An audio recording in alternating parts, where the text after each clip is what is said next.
अधिकारों का घोषणा पत्र। अधिकारों के इस घोषणा पत्र में इंग्लैंड के राजा ने कहा कि वहाँ के लोगों को कुछ अधिकार दिए। इनमें लोगों द्वारा सीमित संख्या में अपने प्रतिनिधित्व चुनाव, अपनी मर्जी से कोई भी व्यापार व्यवसाय करना शुरू प्रमुख अधिकार थे। इस चर्चा करें।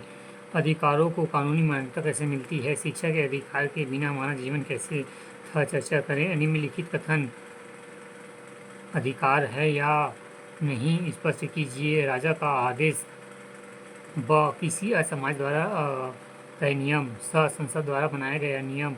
द संसद द्वारा नियम बनकर प्रदान की गई कोई सुविधा।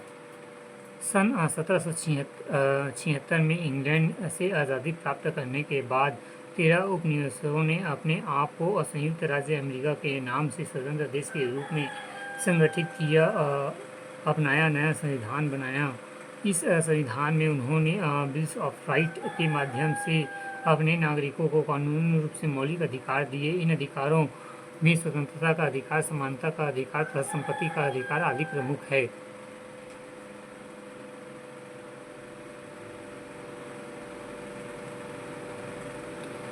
सन 1789 में होने वाली फ्रांसीसी क्रांति के पश्चात फ्रांस के लोगों ने अधिकारों की घोषणा जारी किया, जिसमें कई अधिकारों को कानूनी रूप से मान्यता दी गई। इन अधिकारियों में स्वतंत्रता, समानता, संपत्ति, शोषण से रक्षा का अधिकार भी था। फ्रांसीसी लोगों के लिए अधिकारों का घोषणा पत्र जारी होने के बाद विश्व के लोकतांत्रिक देशों ने अपने नागरिकों को कई अधिकार कानूनी रूप से प्रदान किए।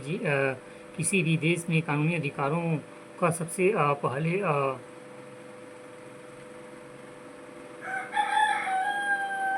प्रमुख स्रोत उस देश के संविधान होता है।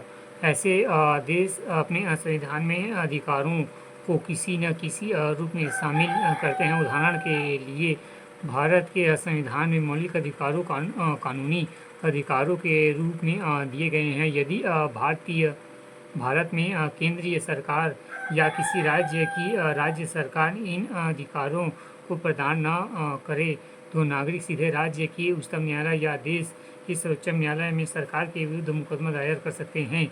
भारत के संविधान में दिए गए मौलिक अधिकारों अन्य कानून अधिकारों के मुख्य स्रोत हैं।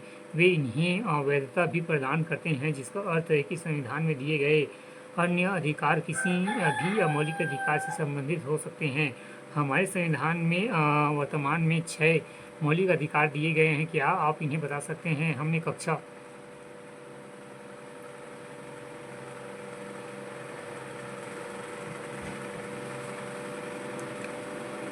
8वीं में सामाजिक विज्ञान की पुस्तक में नागरिक शास्त्र के खंड में इस मौलिक अधिकारों के विषय में पढ़ा है। इन पर हम एक एक करके विचार करेंगे। नीचे दिए गए कथनों को पढ़कर बतलाइए ये कथन कौन से अधिकार से संबंधित है।